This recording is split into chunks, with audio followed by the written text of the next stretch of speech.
Shalom and welcome to the Middle East Report. In this program today, we'll be discussing the media coverage of the current security situation that Israel's facing against the genocidal terrorist organization Hamas.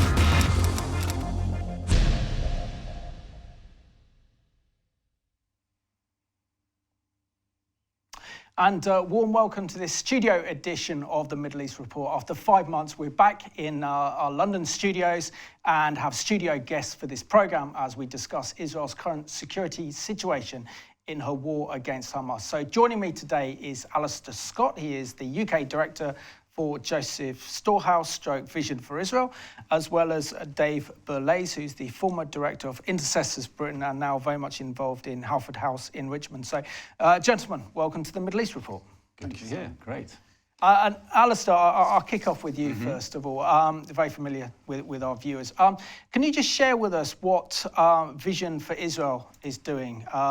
As we're recording this program today, Hamas, the Islamist terrorist organization based in Gaza, has fired over 3,500 rockets at southern and central Israel, including Tel Aviv and Jerusalem. Yeah, I think it's for the first time, really, they've had these missiles and rockets reaching sort of almost right across Israel, and it's been a major crisis. And it's quite interesting. We've been kind of preparing for a major escalation or a war at some point, and over the last year or so we've been looking and talking and preparing ourselves as being part of the charity.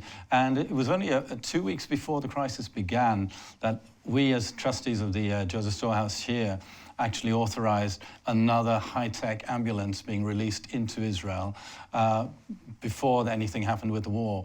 And we just felt it stirring that they needed another one of the high-tech. The high-tech ambulances are great because not only are they used for everyday use, but they can also have emergency operations carried out in the back of the ambulance. They've got all the equipment for that. And this very morning, before coming to the studio, we signed off another emergency funding, because I don't know if you're aware of it, but because of all the attacks and rocket attacks that are going on in Israel, they're short of bomb shelters. So they have a lot of these emergency mobile bomb shelters, and we've just agreed to send off enough money to put 10 immediately out, and we will go up to 30 in the next few weeks, depending on how long everything goes. So it's important for us to be understanding what's going on there. You know, I know the media tends to look at it as the Gaza Strip getting the most of the pounding, and you know, we see the film of that.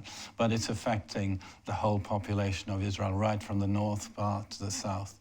So yes, we're very involved. And of course, we're going to see one of the reports. Barry's very, very active, as he always is. He always reminds me of one of those Duracells, you know. He just keeps going. And he's reporting from the front line, and I'm sure we're going to see one later on during this program. Oh, no, it's great what you're doing there, Alistair, and particularly with Joseph Storehouse. These bomb shelters are so needed, and so is the work of Magen David Adom, which is so critical, so wonderful in supplying those ambulances. And Dave, you're making your debut on the Middle East Report, which is great. You've been on the home edition of Politics today, and now you stepped up a level. You're now on the Middle East Report. So for our viewers who haven't seen you on Politics today, just share a little bit about your background, how you came to faith in the Lord Jesus Christ, and when the Lord gave you a love for Israel, and you know, you were involved in a very powerful ministry before as being the director for UK Intercessors for Britain, which is so vital and played a major role over Brexit, over the destiny of this nation. So it's great to have you on the programme. Thanks very much. It's a pleasure to be here. Yeah, so I was brought up in a Christian home. My dad was involved in church leadership and leading also an organisation in prayer. And so from the age of 14, I gave my life to the Lord at a Christian camp. Really felt that it had to be for me. I needed my own personal salvation. And so cried out to the Lord. And from then, early on, I kind of realized that the Lord had work for me to do and was calling me to the ministry. Started out in some pastoral work in a local church.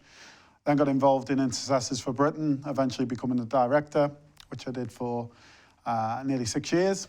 And I've just moved myself and my family down to the Richmond area to be involved in Holford House, which has a history of being relating to the Jewish people. And so that was very exciting for me. I actually first went to Israel when I was about 4 months old. So my dad was leading a tour. So I was probably one of the youngest people to visit Israel as a young Christian or a young memories person. Yeah, I remember it well. I have no idea. Apparently I screamed the plane down on the way out. But yeah. And so I've been 7 times, if I'm counting that, since. And so we've always had that sense of God's presence and importance for the place of Israel and the significance of it. And actually, we met my wife through a shared interest in Israel as well. So, God bless you. So you're in good company. And Dave, according to this recording today, that Israel is under attack. This is the worst violence and terrorism that Israel has faced for over 20 years since the Second Intifada back in 2000. And what do you make of the coverage, the media coverage of this conflict that you've seen so far? Yeah, I mean, sadly, we're used to this.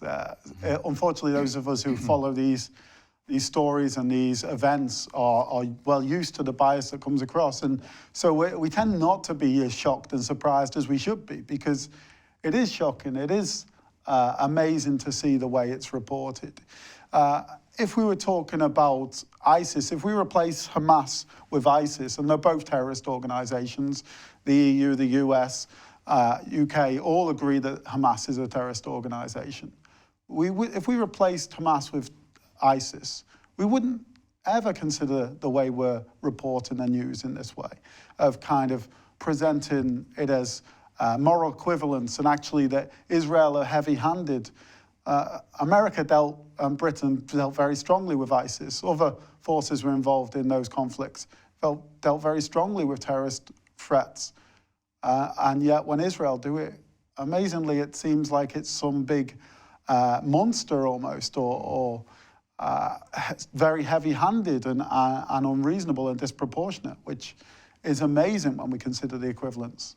Absolutely. And Alistair, what's angered me the most when I've looked at particularly broadcasters reporting on the conflict between Israel and Hamas and the Palestinian Authority, what has angered me the most is that these journalists who are doing these broadcasts from London, or they're doing them in safety of actually Israel with the protection of the IDF and Israel's security forces, keep wanting to make not only a moral equivalence between Israel and Hamas, and we know that Hamas is a genocidal terrorist organization that in its founding charter in 1988 called for not only the destruction of Israel, but the destruction of every single Jewish person on earth, and that is an incitement to genocide. And then the media keeps talking about this portionality. Why is there only this number of Israeli deaths in comparison to these many Palestinians, without actually thinking at all that Hamas is firing these barrages of rockets and missiles, and actually, funny enough, missiles kill people. Yeah. And if it wasn't for Israel's Iron Dome, then Israel would be facing thousands of casualties and thousands of deaths. And it's because of Israel's ingenuity and the protection of the Almighty that Israel's being protected. But why don't you think the media can actually see these things? And would they like it if these rockets and missiles fell on their homes and their families? Exactly. I mean, I think I sent you a photograph earlier in the week of what looked like an absolutely beautiful picture over Jerusalem or one of the major cities. And it looks like a firework display. But you know, these are not fireworks. These are rockets that actually meant to maim, kill, destroy. And I think, again, we might see some more footage of that. But it's amazing. I've always found that particularly the press in the Western world and the British press particularly, are very disrespectful to Israel as a nation and its leaders as a human beings even, you know. It's almost like they talk down to them, and they always come from this biased angle that they're the aggressor.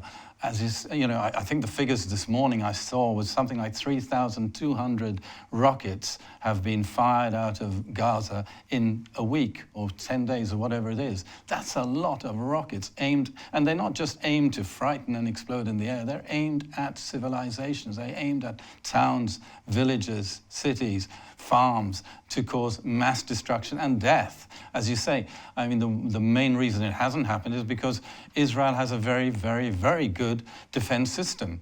But they are not the aggressor. They have never been the aggressors. They are always the ones who go in. Now, I mean, there's this other point that's going on as to why don't they cause a ceasefire? Now, I know from past experience that the Gazans will only call for a ceasefire when they're running out of rockets, so that they can rearm themselves for the next battle. So it's very sad. I can remember we've had very good relationships with the ambassadors of Israel here in London over the last 10, 15 years, and we've often had them as speakers at our London conferences. And I remember meeting up and talking with the one previous to Mark, and terrible, I was trying to remember his name this morning, I can't remember his name.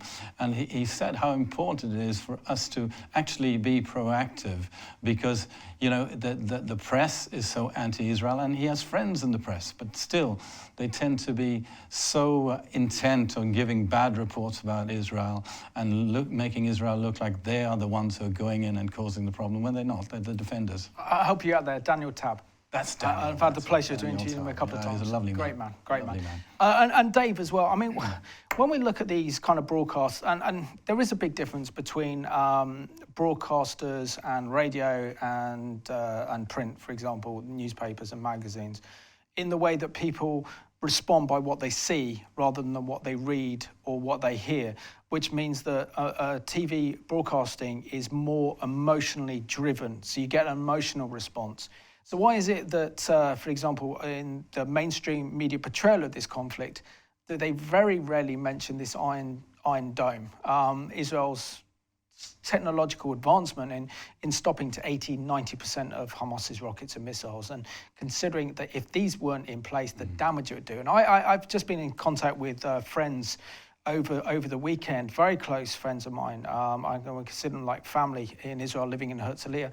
They've been living under their stairs for the past week because of these rockets and missiles. And this is what I want our mainstream media to understand, is that it's a defensive war, that Israel didn't start this, but they have a moral duty to defend their citizens. And if Israel didn't defend themselves, I dread to think how many casualties, how many deaths, Israel would be overrun, and we'd see a massive massacre and genocide of the Jewish people. And this is something I don't think our media fully grasps and understands. No, you can't imagine what it'd be like to live under that kind of rocket fire. And then if you had the ability to do something about it and didn't do it, how would you hold your government to account? How would you respond to a government that doesn't protect you? The amount of money that they've spent to protect their citizens, that's why the difference in the number of deaths there are. So many people would die if it wasn't for the Iron Dome, if it wasn't for the bomb shelters that have been provided for them, if it wasn't for the warning systems. All these things that have been provided for by the state to protect their citizens. They're clearly concerned about their citizens. They've developed the cost of the Iron Dome and the cost of just protecting, sending up to intercept just one rocket. It's a huge amount of money. And what would you say if this was happening in the UK? What would you say if these rockets were landing in London, if they were landing in other parts of the country? How long would we be willing to accept that? Would we turn a blind eye and say, well, they're not really a big serious threat in terms of an army? But how long would we sustain that kind of assault and to be in hiding and to put our lives on hold just to run from rockets day after day after day? The response is required. Any citizen would require that of their government to protect their citizens. And then you see what's happening on the other side of the border in Gaza, where the opposite is true. And I think maybe we'll come on to discuss it, but the difference is so significant. No, absolutely.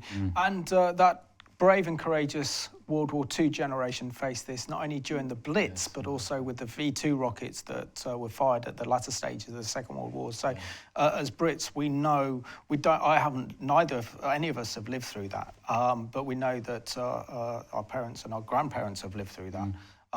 Which is absolutely horrific. So let's have a look at this excellent report put together by Barry Siegel, and he's on the front line, literally driving into the kind of war zone near Ashkelon where these rockets and missiles are landing. So let's take a look at Barry Siegel in action.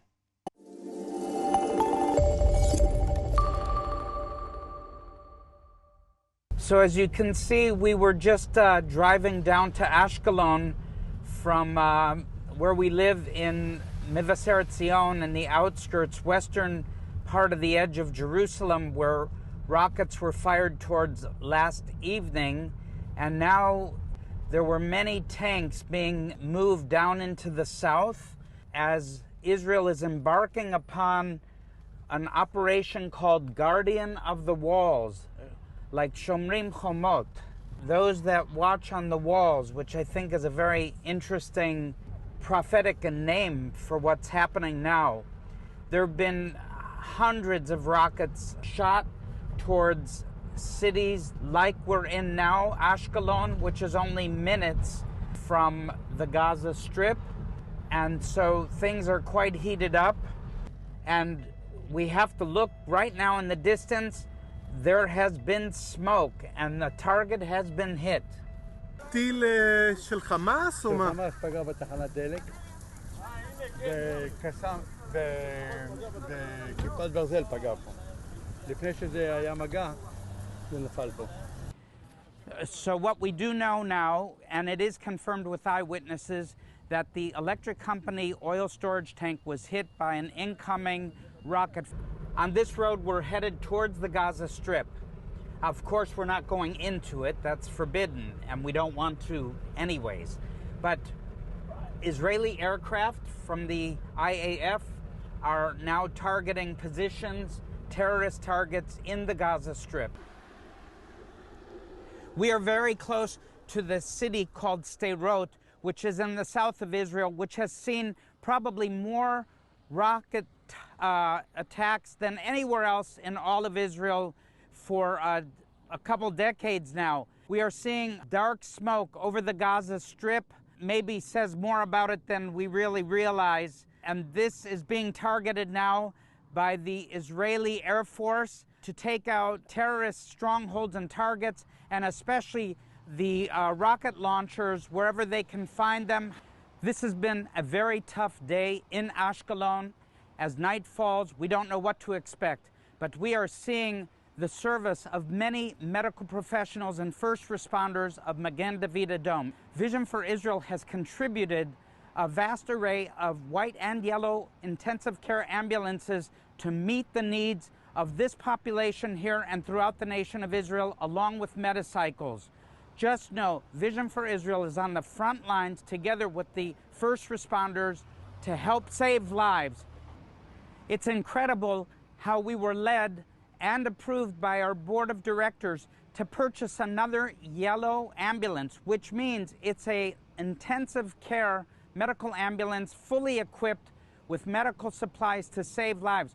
We only just donated a new one just days before this recent outbreak. 15 ambulances from all over the country have come to be prepared for whatever could happen here in Ashkelon. So as you can see, we're getting many incoming rockets a little bit further south from where we are, along the border with the Gaza Strip. And we can hear some booms in the distance at times. And these smaller towns and villages are being hit right now.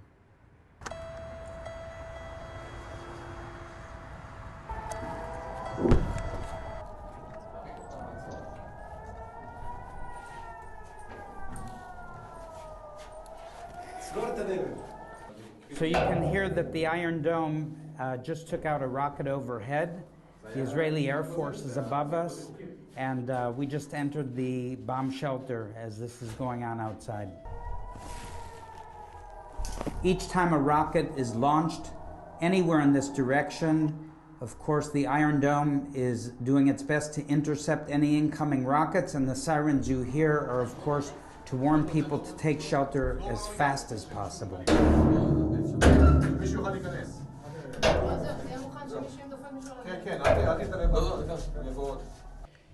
Actually, there are reports of rockets being shot in and around Tel Aviv. Right now, the ambulance drivers and the medical assistants are all heading out to various destinations that have all been hit with rockets. So, Lisette, you work at Vision for Israel. You're handling lots of humanitarian aid with us, part of our team. We're so thankful. And by the way, happy birthday. I understand it's your birthday tomorrow. But you actually live in what was the rocket zone today. This evening, as we were here at this emergency station and the bomb shelter, tell me what's going on, what happened around your building today and this evening. It was a very difficult day. We had a lot of alarms. One of them fell under my building. The rocket? Yes, the rocket. And another rocket fell in the building next to me, and one girl was killed. And all day we were running to a safe place. It was horrible. And have you been able to sleep at all these last 24 hours? Not really. It was a night without sleeping at all. Is this your first experience in Ashkelon going through something like this? No. Since I was a kid, almost every year we're having something like this. Just to let you all know, the Tel Aviv area is being hit, Ramat Gan, and they're sending rockets even further into Israel along the coast. Right now we're hearing a lot of noise up in the sky. Definitely there are interceptions with the Iron Dome for incoming rockets overhead. We got to go into the bomb shelter. Quickly.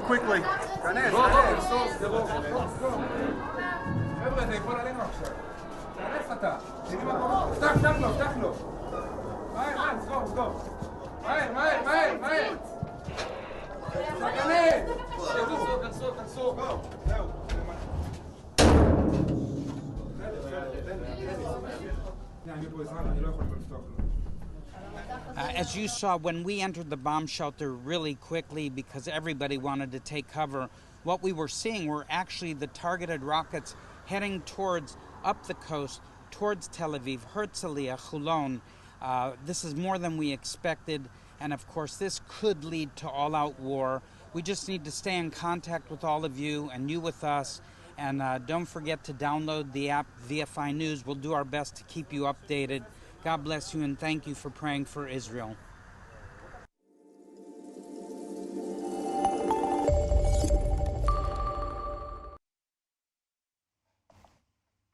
Thanks, Barry, for all that excellent report. And it gives us some understanding what it must be like for Israelis living under the barrage of Hamas's rockets and missiles and having to run to those bomb shelters. And thank you for Joseph Storehouse Vision for Israel in actually helping to provide more bomb shelters. And we also saw their ambulance staff belonging to Israel's courageous ambulance service, Magen David Adom.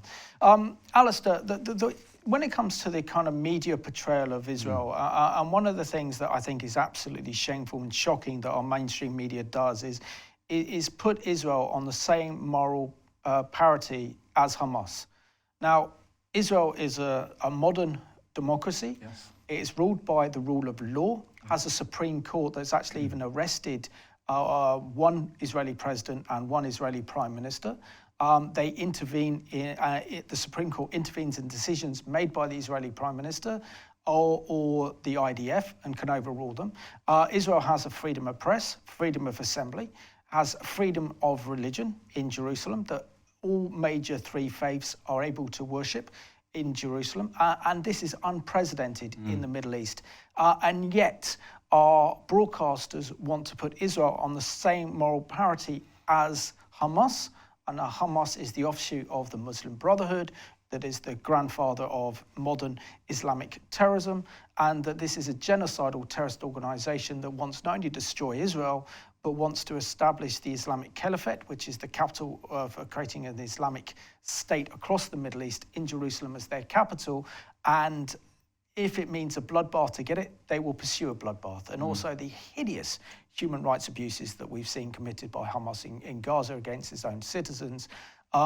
Surely our mainstream media needs to wake up and realise there is no moral comparison between Israel and Hamas.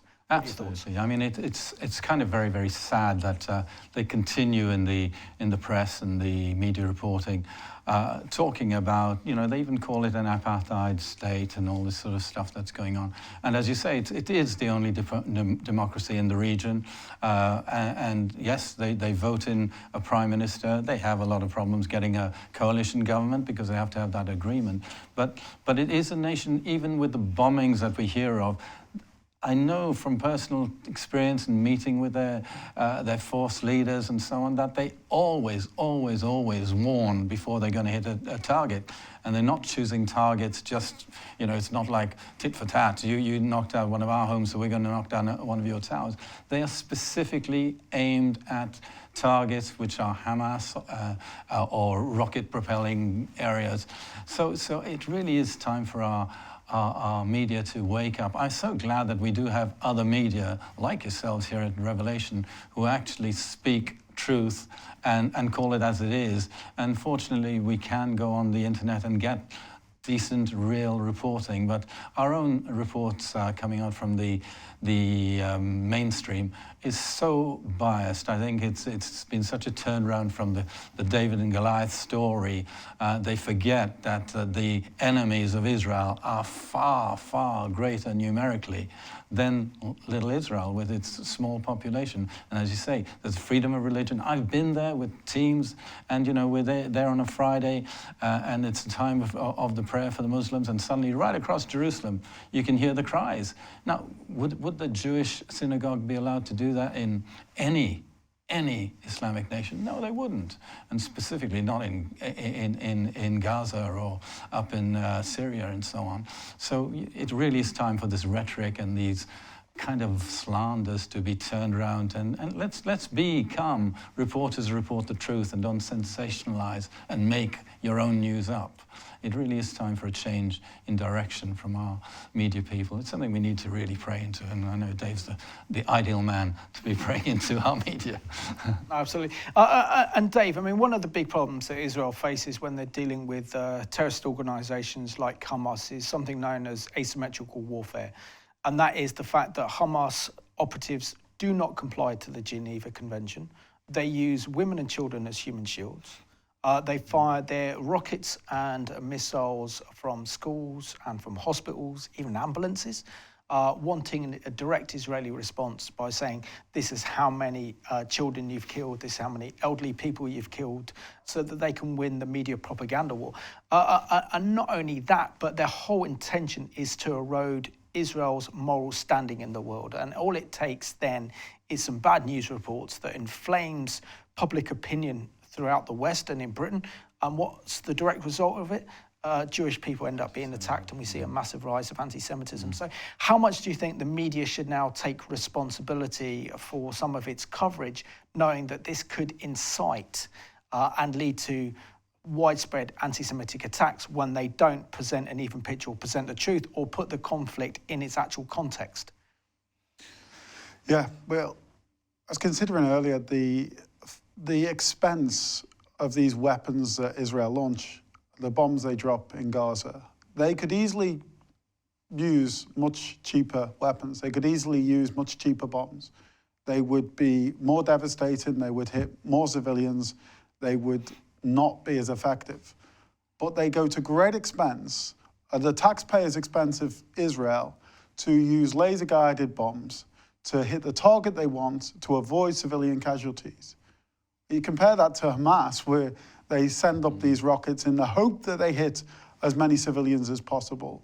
The aims are about range, about devastation in the weapons that they create. And Israel creates weapons that are aimed to be the most accurate, to prevent the least or to cause the least civilian casualties.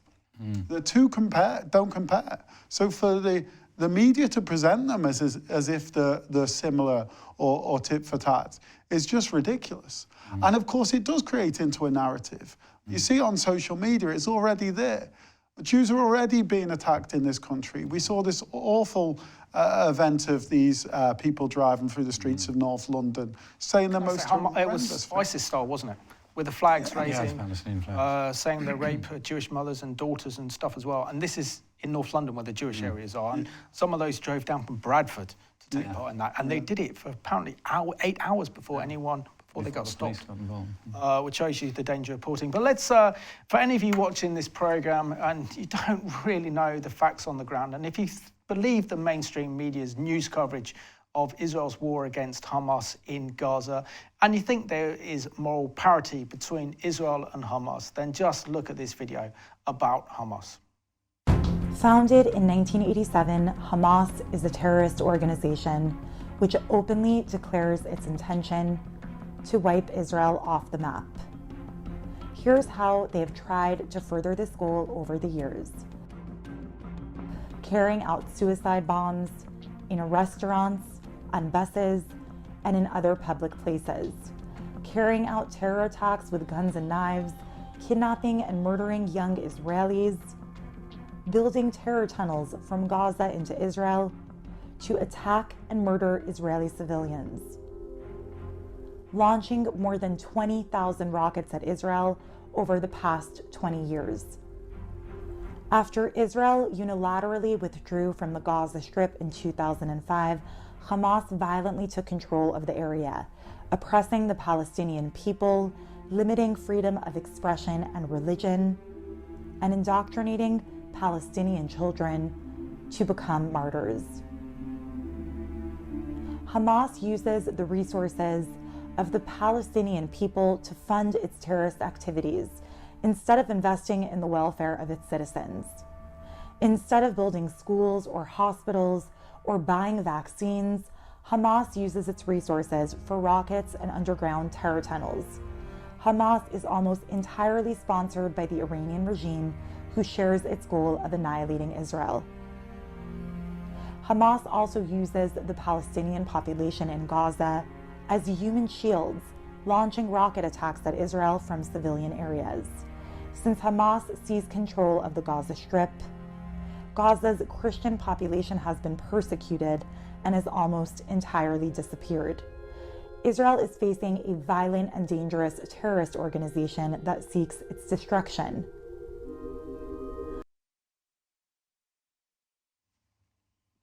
And that video there was courtesy of Israel's foreign ministry. So thank you very much for that video that really does explain who Hamas are, because we're not getting that in our mainstream media.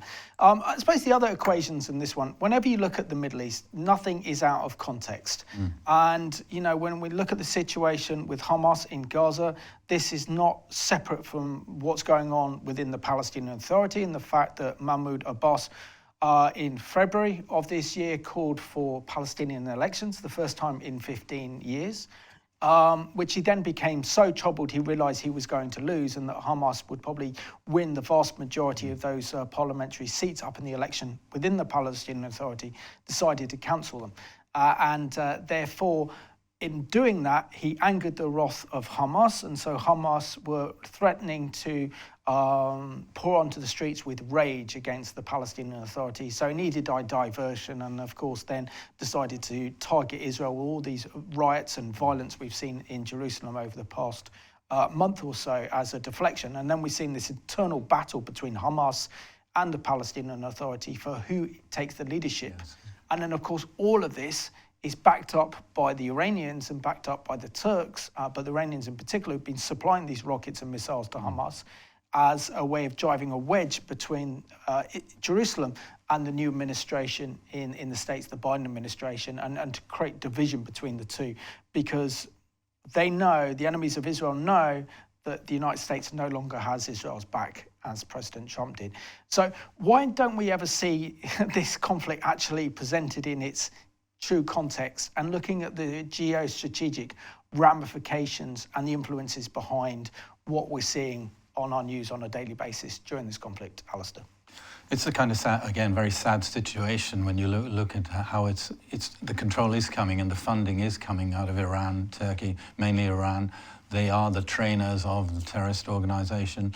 And yes, I mean, you know, we talk about democracies, and there we see such an issue with the whole thing in Gaza when it looked like they weren't going to get the result they wanted. And even if they had got a result, they would have turned it around for their advantage. But they just cancelled the election and then started to deflect everything by attacking into Israel. They were obviously well armed and ready for it. And as Dave said earlier, they indiscriminately just send out those rockets aiming to cause as much destruction. And I just can't believe that the press don't see through it and don't have some kind of understanding of what's really going on.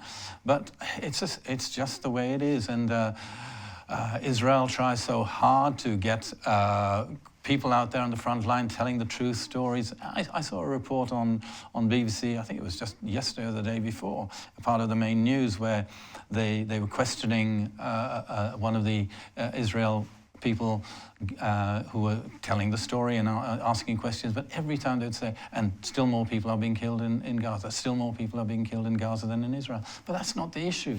That's never the issue. The reason more people are being killed in Gaza is because I remember reading statistics about the millions and millions and millions of pounds and dollars and euros that have been plowed into Gaza and the West Bank. None of it has been used for the sake of the people. None of it has been used to pay for the hospitals that they sent the money for. And unfortunately, I know from our experience with the EU, they never ever ask for accountability for the funds that are given to them. It's just appeasing. And all that money is just used to train up terrorists, to fund the leaders, and make them billionaires and millionaires. And rather than build the hospitals, they're building tunnels in order to get into Israel unnoticed and kill. So it's the reality is there, but the media seems to just want to ignore it because it seems to be a good story. So yeah, we need to change, and thank you so much for having this opportunity here to get across what really is happening in Israel and in Gaza. Absolutely. And Alistair, we do care about the Palestinian Arabs living in Gaza, but the blame is not Israel. No. Israel has removed all the Jewish settlements back in 2005, Gush Katif, 12,000 Jewish settlers in the name of peace. Israel won, or in a military conflict with Egypt and Jordan and Syria in '67, actually took control of the Gaza Strip in its war against Egypt. The Israelis even offered to give Gaza back to the Egyptians. They refused because they didn't want it. And then it wasn't, and even Yasser Arafat himself, the chairman of the PLO, when he entered into a peace agreement with Israel, the Oslo Accords in 1993, didn't want Gaza. So this is why Israel had to come up with this agreement called the Gaza-Jericho Agreement. So he would also have Jericho as well. And what we see there is that the people of Gaza are under incredible oppression, and that's oppression by Hamas. And I want to see Gaza liberated, but from Hamas. And then it needs the people of Gaza to somehow have the strength and the power to resist their leaders who are absolutely horrific. And Dave, our mainstream media love to brand all these portionality they like to bring out. Another word that we like to hear out is occupation. And I thought, correct me if I'm wrong, but journalism is based on facts. And they constantly refer to Israel occupying Gaza. There's not one single Israeli or Jewish person in Gaza, and that Hamas has been in control of Gaza ever since they carried out a coup d'etat against Fatah in 2007. So that means they are effectively running Gaza, and Gaza is a Palestinian state, and Hamas is responsible for the governance of its own people. So how is Israel, under these circumstances, an occupying power when there is no Israeli presence in Gaza whatsoever? Yeah, quite. It's a remarkable thing. You often hear the people talking about checkpoints as well, and how they have to go through checkpoints, as if other nations don't have borders. This is a nation that's at war with Israel. It's clear that it's bent on its destruction. And people complain that there's a wall between them, that there's a barrier between them, and there's checkpoints, as if as if there is no wall on a barrier between North and South Korea and any nation that there's conflict, and as if Egypt doesn't have a border with Gaza.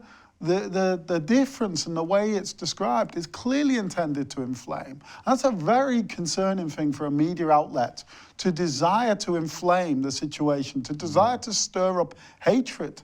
We have laws against that in this country. And actually, if we applied those laws, they could be pointed to our media correspondents and some of our MPs recently, who have been, the way they've covered and talked about this, clearly it is. The result is it's stirring up hatred. The result is that we're seeing it on our streets, on our social media, and the way Jews are being treated in this country. We have a responsibility to stand up, particularly as Christians. We have a responsibility to stand up. This is an attempt to destroy Israel. Yeah, okay, Hamas aren't going to be able to wipe Israel out. But what's going on in our country? We have to make a stand against that. What the news are reporting, we have to make a stand. Yeah. Why should we allow Jews to be demonized like they were in the Nazi era? How can we not make a stand against that? I've already seen that as well with Jewish social media stars coming under huge pressure for just being Jewish. Yeah. I mean, that is the climate of Jew hatred that we're living in.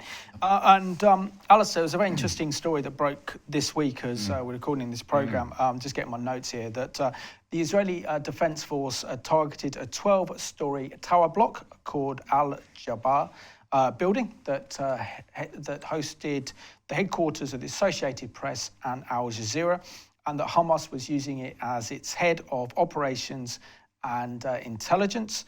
And journalists in that building were being used by Hamas for human shields.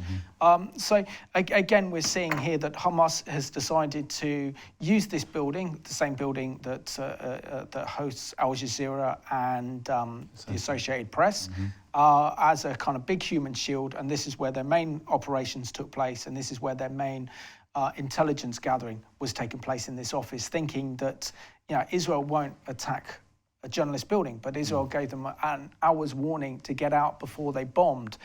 We know that they've come under heavy criticism from the US administration, and even Secretary of State Blinken has asked, what is the evidence? But this is what Hamas do. So Israel had no other choice, did they, but to actually take out this Hamas-used building. And if journalists are stupid enough to actually portray and actually carry the Hamas narrative, then this is a risk they take, isn't it? Exactly. I mean, I just the thought of a press, media, Associated Press and Al Jazeera in a building, a large building shared with Hamas, tells you what they regard Hamas as. They're not regarding them as a terrorist organization, but are friends with them. And again, it's the same old story. It makes great television to see a building coming down, or very sad television to see it coming down. But they warned.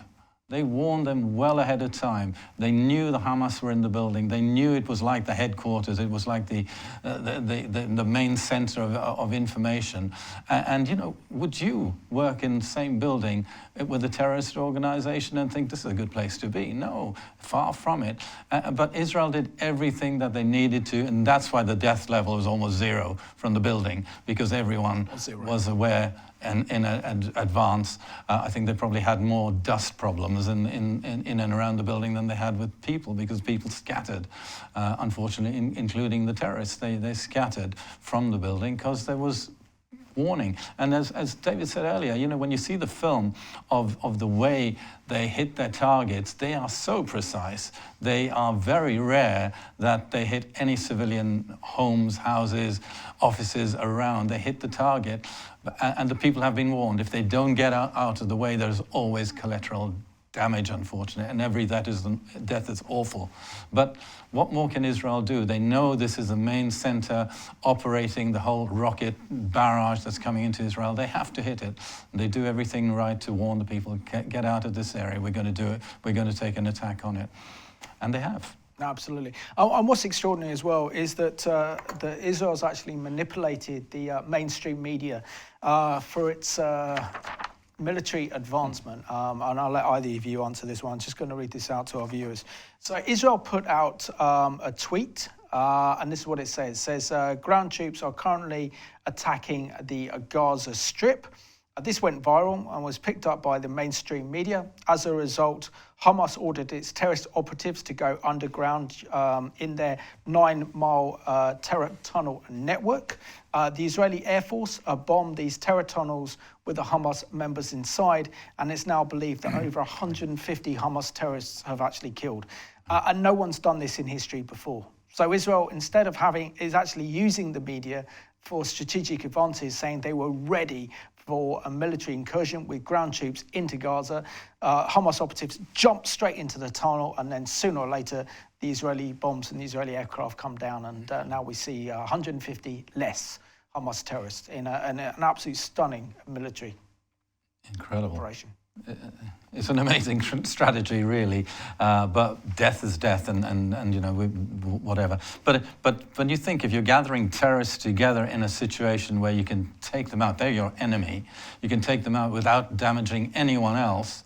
What a strategy that is. I mean, you know, you use the word cunning. It's more than cunning, it's strategic, isn't it? It's a great way of taking the majority or a large part of your trained enemy. You know, it's the train that's the top of the top, these terrorists in there, and using the media to actually get the message out and gather them together. I mean, this has been the threat from the enemies of Israel that surround them. They talk about getting all the Jewish people back into Israel, and then they're surrounded by us, and we can deal with them in one hit. But you know, that's never going to happen, because Israel, God is going to be their defense. I mean, that's for certain. But this is a fantastic strategy. It's effective. There's a lot of death, but it's death of the enemy. It's not your tourist. It's not your shopkeeper down the road. These are the people who are trained to kill. David, just on that, just the clear intention is to draw them away from the civilian population that have been hiding behind, to protect those human shields and draw the enemy away from them. And if only they would come out on the battlefield and away from hiding behind women and children, then there'd be a reasonable fight. They wouldn't stand a chance, but instead they housed like cowards, and a brilliant way of drawing them out away from those that Israel want to protect. Absolutely. And we're down to about the last 5 minutes or so, but we have to understand, and our viewers need to understand watching this program today as well, that we might be discussing this physical battle that's taking place, but there's also a spiritual battle going on. And that Satan's forces and the forces of darkness want to destroy the nation of Israel, want to destroy God's covenant people, the Jewish people, wants to destroy Israel, because Israel has a place in the plan of God. And we know that the Messiah, Yeshua HaMashiach, will return to the Mount of Olives. So how much of this has to be in our thinking and also in our prayers, that as we step up our prayers and intercession for Israel during this crisis? Yeah, I mean, you kind of look, and we've kind of discussed today, why are the media so biased? Why are Hamas so driven to kill? And you know, we know actually humanity, you know, we have the fall and we're not perfect, but there's a special kind of hatred. There's a special kind of attack on the Jewish people that we've seen throughout the centuries. And so we need to understand that we are dealing with a spiritual battle, and we need to pray accordingly. We need to not be constantly just praying, oh Lord, you know, please make everyone feel better. Please bring peace, and there be no response.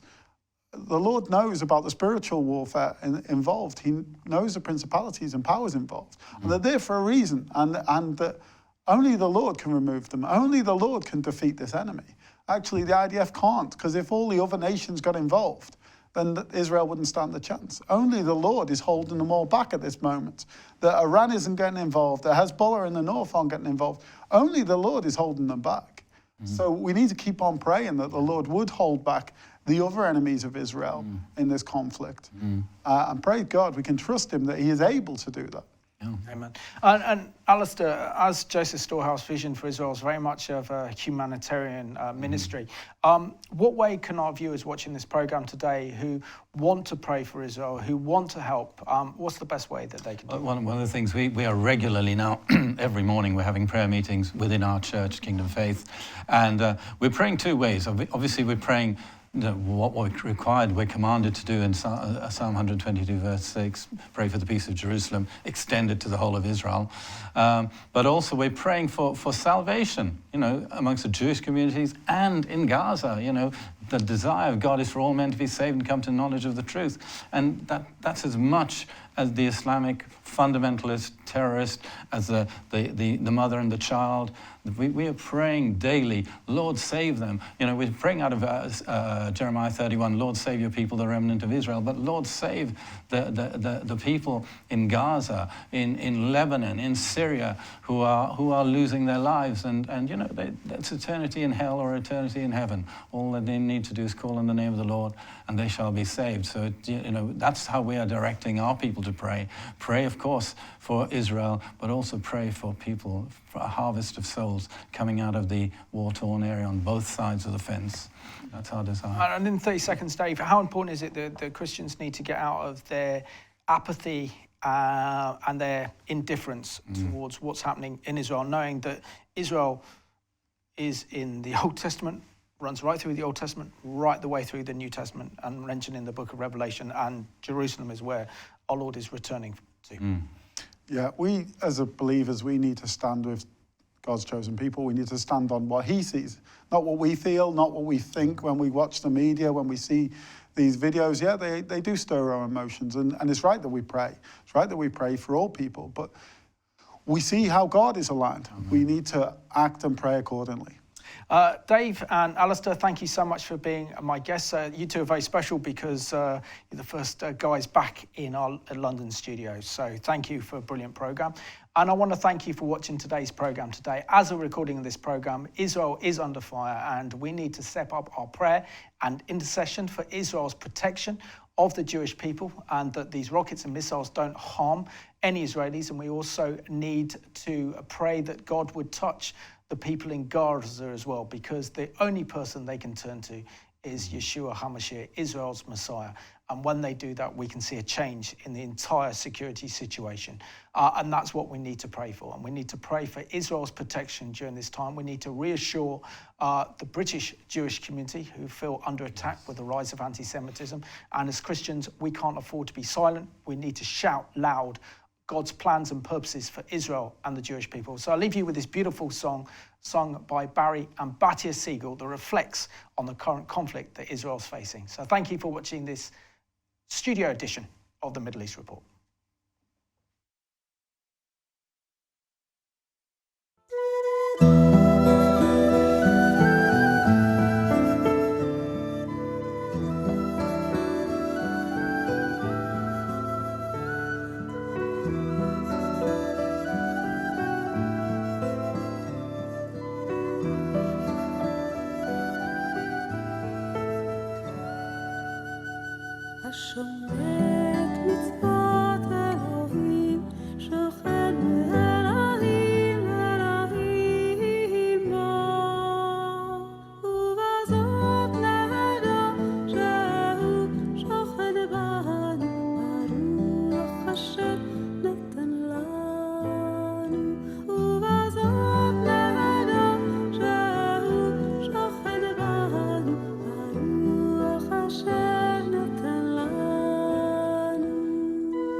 We will know